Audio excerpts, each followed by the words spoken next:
to Millennial Focus Group. I'm Jamie. And I'm Kimmy.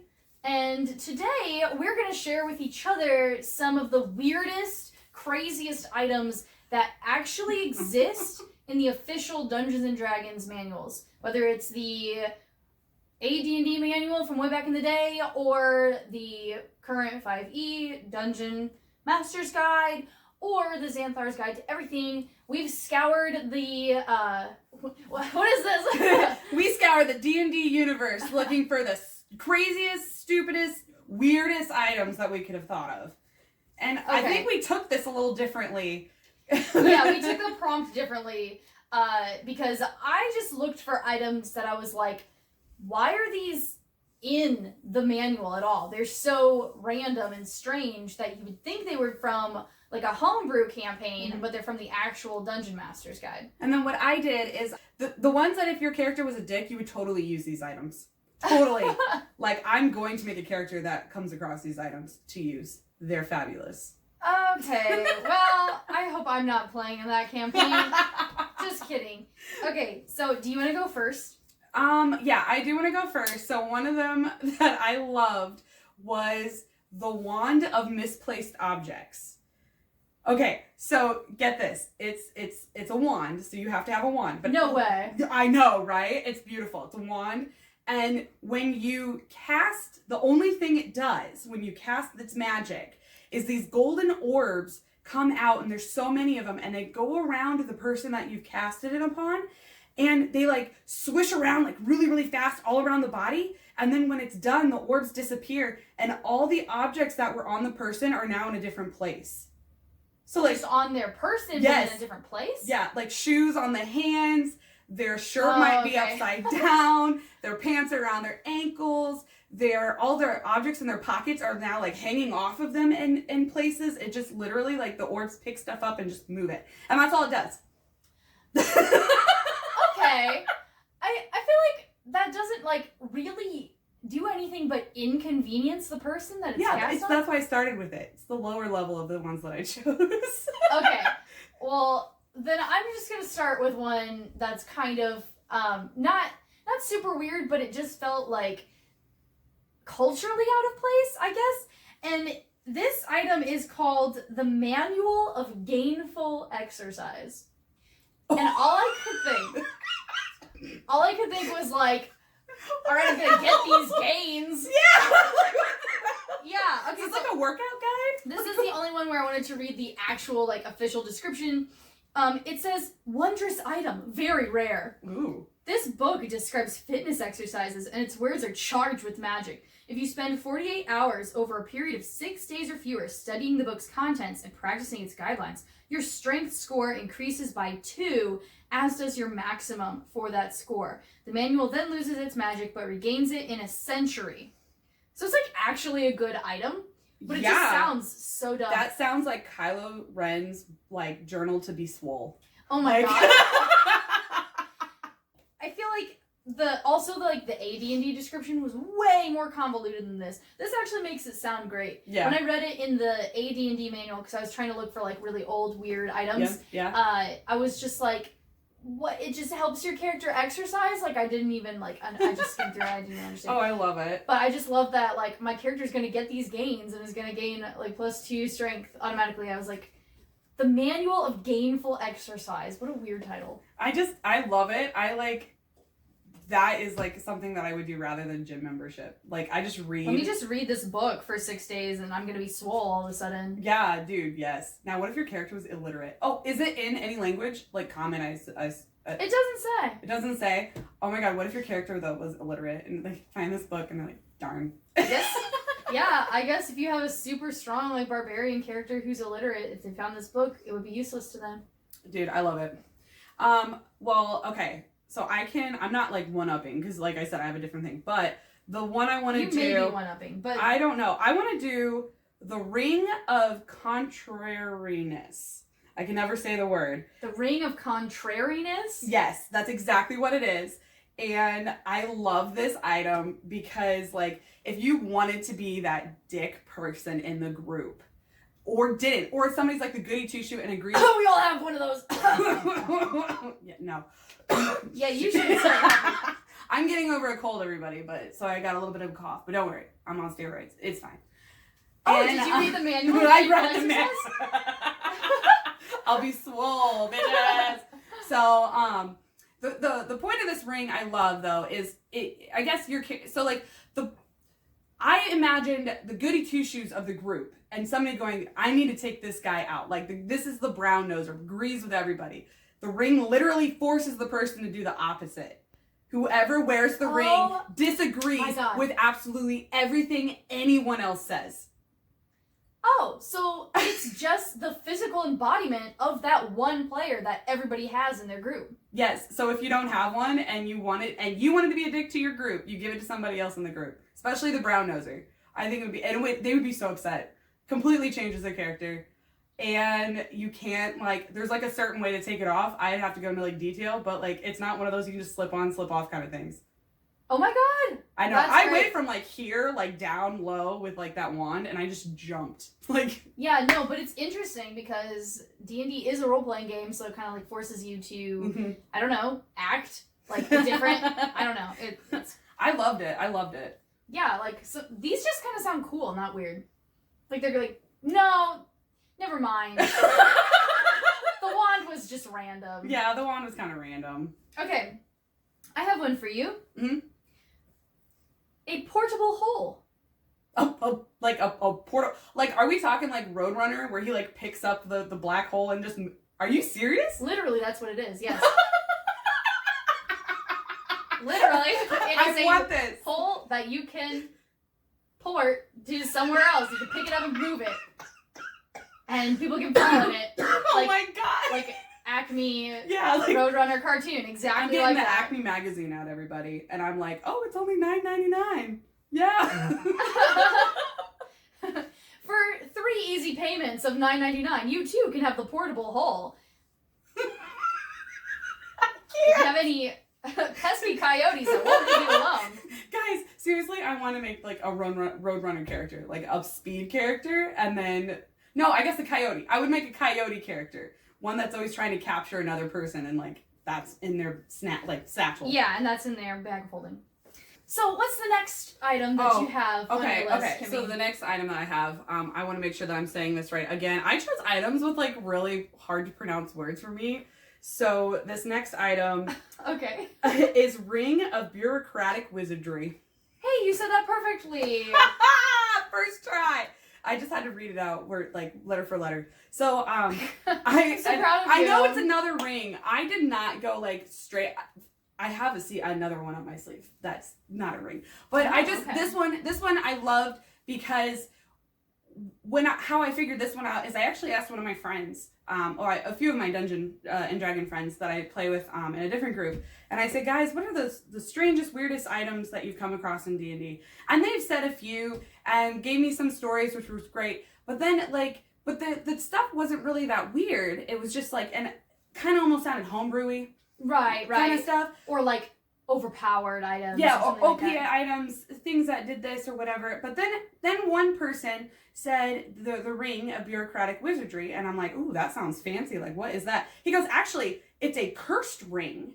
Oh, and what happens is when the wizard wears the ring, when he goes to cast a spell, a quill and a scroll appear, and he has to write out a document of how long the spell's going to be, why he's doing the spell, who's receiving the spell, is the spell going to work? All of it has to be written, and the higher the level of spell, the longer it takes to write the document before he can use the spell. That's hilarious! I know!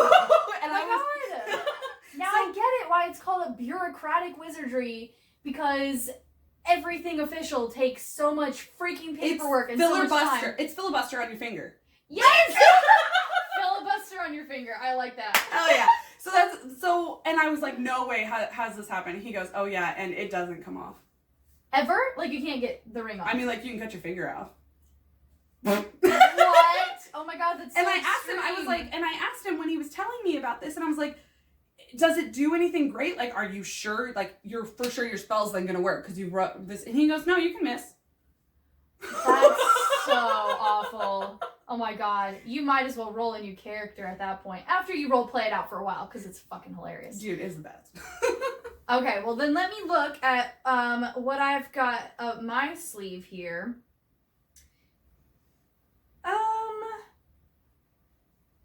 She has a long list, apparently. I have a lot that I thought were really interesting, but I think along that same line of an item that is like completely useless for the person who owns it, the tankard of sobriety. Wait, like it? Okay, no. Literally, as long as you drink out of this tankard, out of this cup, you will never get drunk. It literally has no purpose. What? Why does this item exist?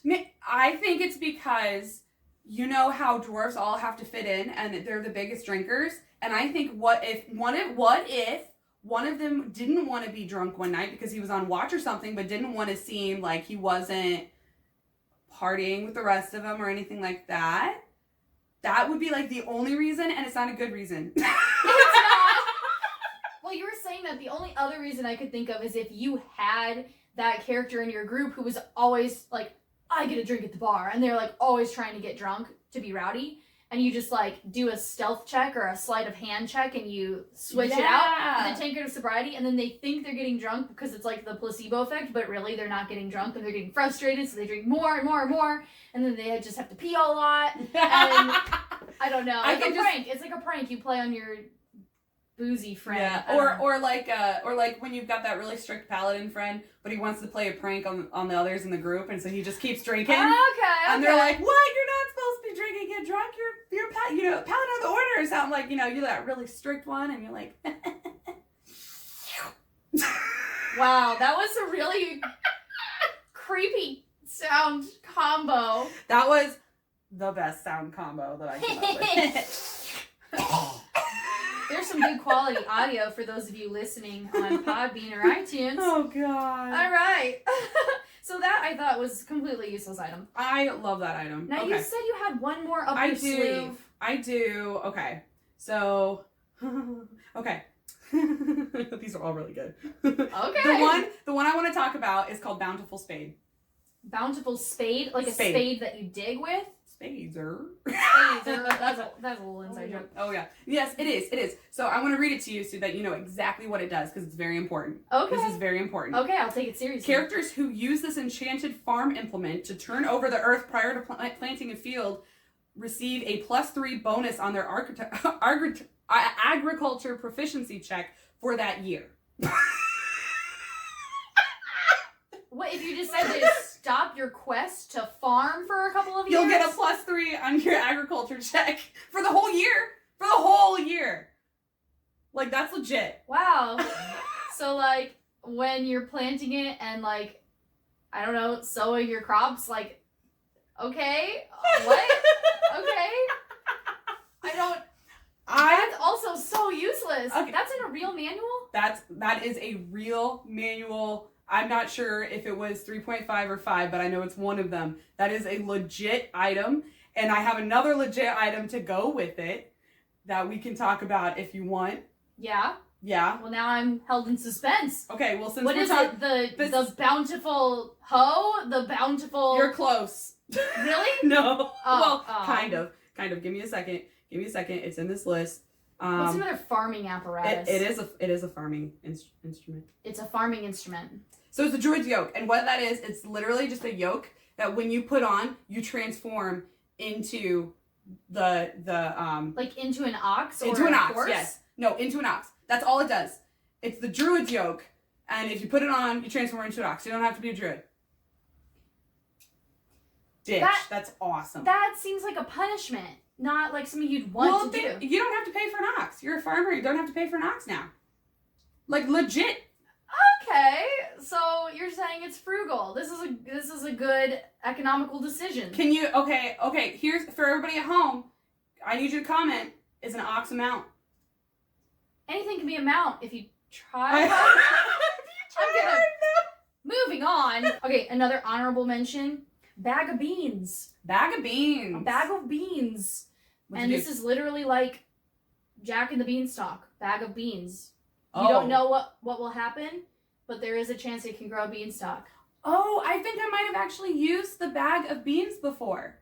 When? In one of our quests. Yes, I did. Potts has them. Potts has a bag of beans and he's only used it once. For real? He did. He put it in the ground to grow something, and when he put it into the ground, it created like a 9-foot hole, and so he never used them again.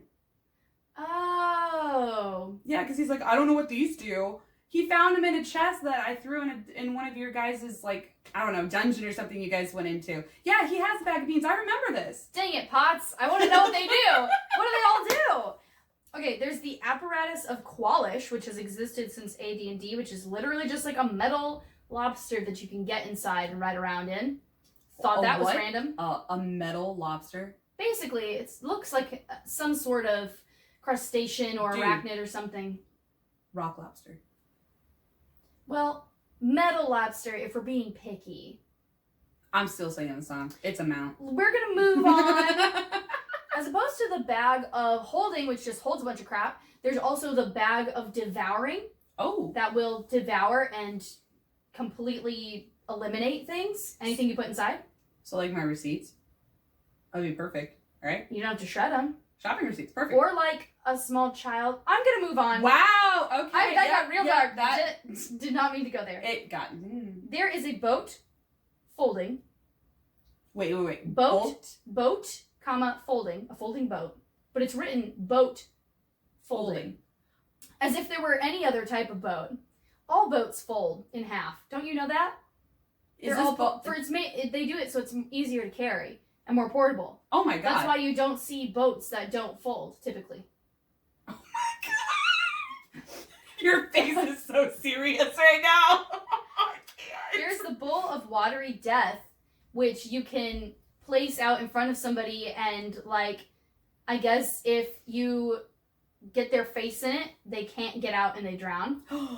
It drowns people. So like, even if like somebody, like you had it in front, you're like, how like, I think there's a roll. Are you? Oh, okay. I think there's a roll. Okay. Because I was like, because I can just see like, be like, oh my god, look at the bottom of the bowl. And like, for just like shoving the face in and not realizing that you just are now like killing somebody. You just murdered your friend.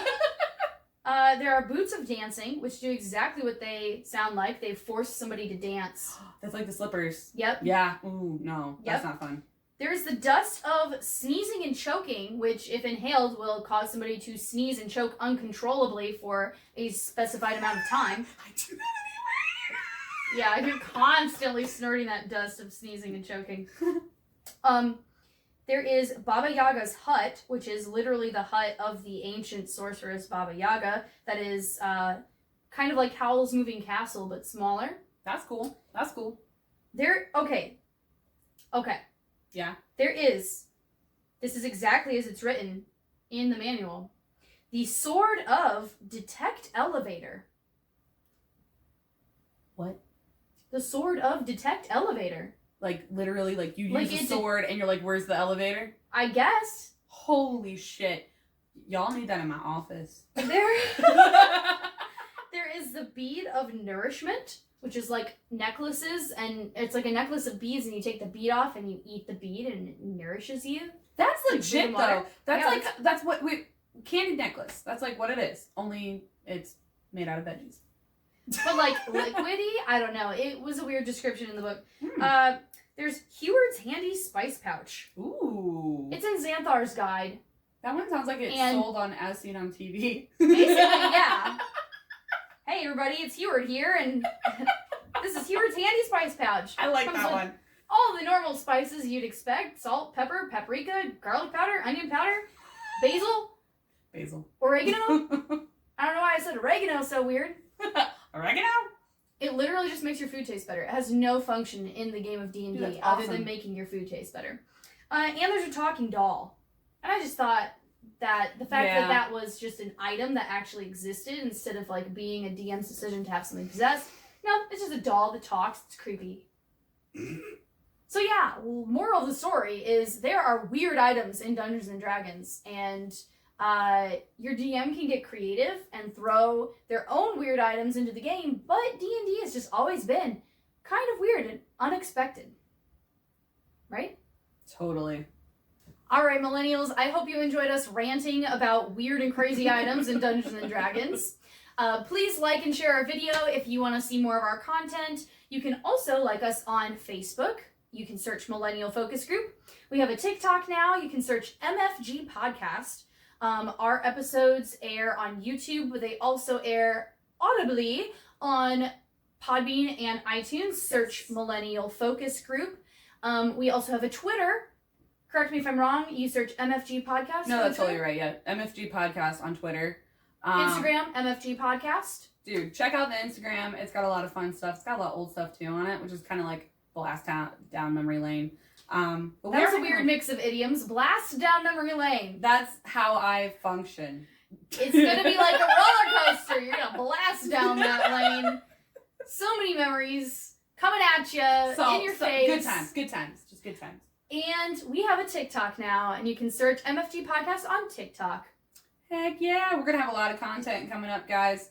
Especially for all those D&D lovers. Yeah, we like to record random videos about D&D. So you'll be seeing more content from us in the future. As always, thank you so much. Please give us feedback. If you want to see us talk about something specific related to D&D, we would love to hear from you.